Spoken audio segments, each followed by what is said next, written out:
An Iranian soldier is sitting in a frontline trench. No food, no water, 10 bullets. That is not a typo. 10 bullets for the entire engagement. And somewhere behind him, an IRGC ambulance just drove past his wounded commander and kept going. That moment, that single decision, that ambulance that didn't stop, that is the reason Iran is losing this war. Not to American missiles, not to Israeli airstrikes, to itself. And by the end of this video, you are going to understand exactly how the United States engineered a situation so precise, so patient, and so brutal that it didn't need to fire a single bullet to make Iran's most feared military organization turn into its own worst enemy. Stay with me until the very end, because what Washington actually did to unlock the Strait of Hormuz is something that nobody in the mainstream media is explaining clearly. And once you understand it, you cannot unsee it. Let's rewind, because to understand where Iran is right now, you need to understand what the IRGC actually is. And I don't mean the surface version, I mean the real version. The Islamic Revolutionary Guard Corps was not created to protect Iran from its enemies. It was created in 1979 to protect the revolution from Iran's own army. The Shah's army already existed. It had its own commanders, its own culture, its own loyalties. Khomeini didn't trust it, so he built a second army from scratch, one built on ideology, one loyal not to Iran, but to the revolution itself. And for 45 years, that second army got everything: the best weapons, the best salaries, the best hospitals, the commercial contracts, the construction companies, the telecom licenses, the port operations, the banking sector. While the regular Iranian army, the Artesh, got the leftovers: aging equipment, lower pay, less access, less trust.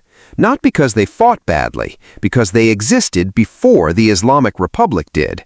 That was the crime. And that resentment built quietly for 4.5 decades.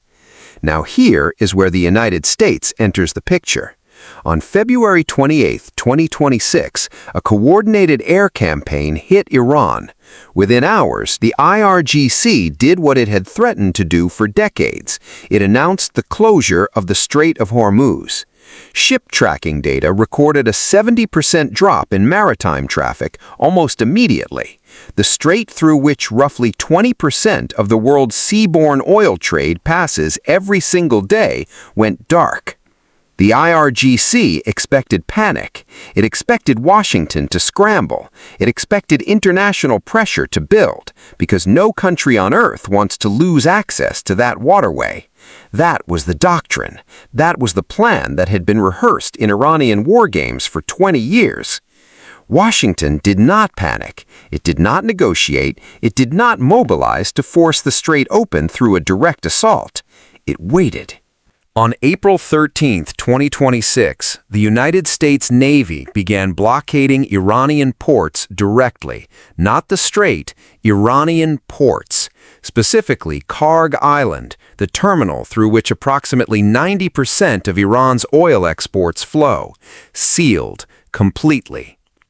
Think about what just happened. Iran was blockading the strait from inside. America was blockading Iran from outside. Iran thought it was holding the world hostage. America simply opened the strait for everyone else. Saudi oil kept moving, Emirati oil kept moving, Qatari oil kept moving. American naval escorts made sure of it. The argument Iran had counted on for decades, that closing Hormuz would generate global pressure on Washington, collapsed within days, because the world wasn't suffering, only Iran was suffering. Before the war, Iran was exporting approximately 1.85 million barrels of oil per day. That revenue was everything. It funded the IRGC's salaries. It funded proxy networks from Hezbollah in Lebanon to the Houthis in Yemen. It funded the subsidies that kept ordinary Iranians from open revolt. That revenue is now zero. Not reduced, not under pressure, zero. Iran has roughly 50 to 55 million barrels of onshore storage capacity. Commodities data firm Kepler confirmed in late April that storage is on track to be completely full within 20 to 24 days. And here is why that matters more than anything else. When storage fails, operators have no choice. They shut the wells down. And shutting an oil well is not like turning off a tap. It is a geological event.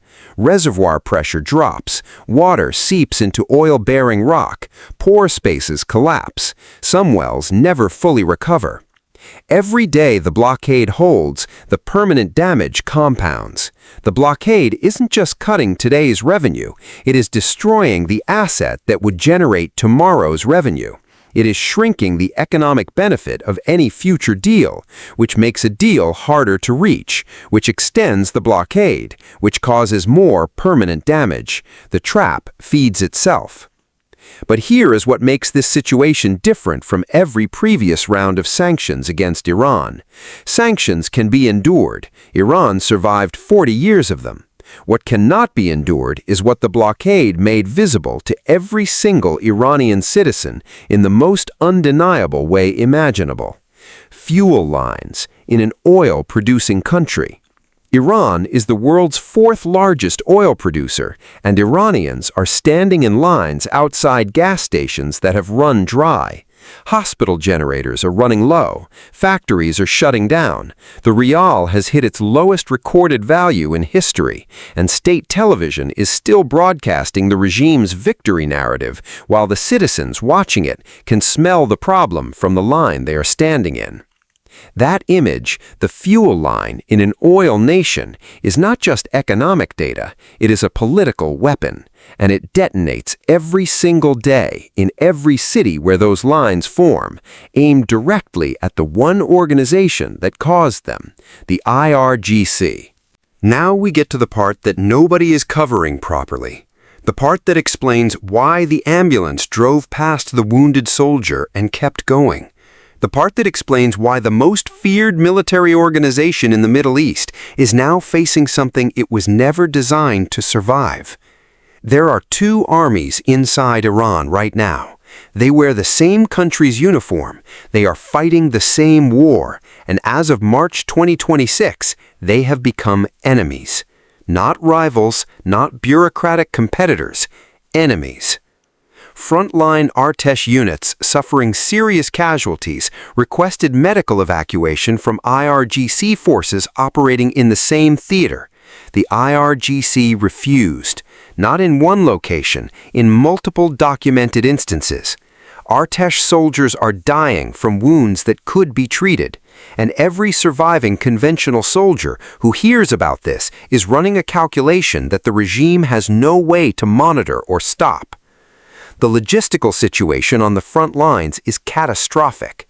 Sources describe units receiving only 10 rounds of ammunition per soldier. 10 rounds! An automatic weapon fires 10 rounds in 1 second. And while soldiers are running dry, IRGC missile units receive technical components for equipment maintenance. The machine gets maintained. The soldiers go hungry. That command decision communicates something to every Artesh soldier in the field more powerfully than any speech ever could. Their lives are worth less than the machinery they operate. The regime ordered reserve mobilization to replace the losses. It produced what sources described as a complete failure. Most of those called up simply did not report. Some used the mobilization order as a signal to take their families and move toward the border. When a state's mobilization order accelerates emigration instead of military formation, the state's authority over its own population has not just weakened, it is broken. And the civilian population is reading all of this. The chant that is now rising from protest crowds across dozens of Iranian cities is not the familiar anger at poverty or corruption. It is specific. It is targeted. It is the population chanting, "The army is with the people," speaking directly to the conventional military the regime never trusted, offering those soldiers an alternative framework for who they fight for and why. That question, once asked openly and widely enough, cannot be unasked. And here is where it gets dangerous in a way that should concern everyone watching. The IRGC knows its position. It controls an estimated 30 to 40% of Iran's domestic economy: banking, telecommunications, construction, port operations, retail. That empire only survives inside a framework of permanent revolutionary struggle. Peace is an institutional death sentence for the IRGC because peace forces Iranians to ask questions that have no defensible answers. Why does a military control your bank?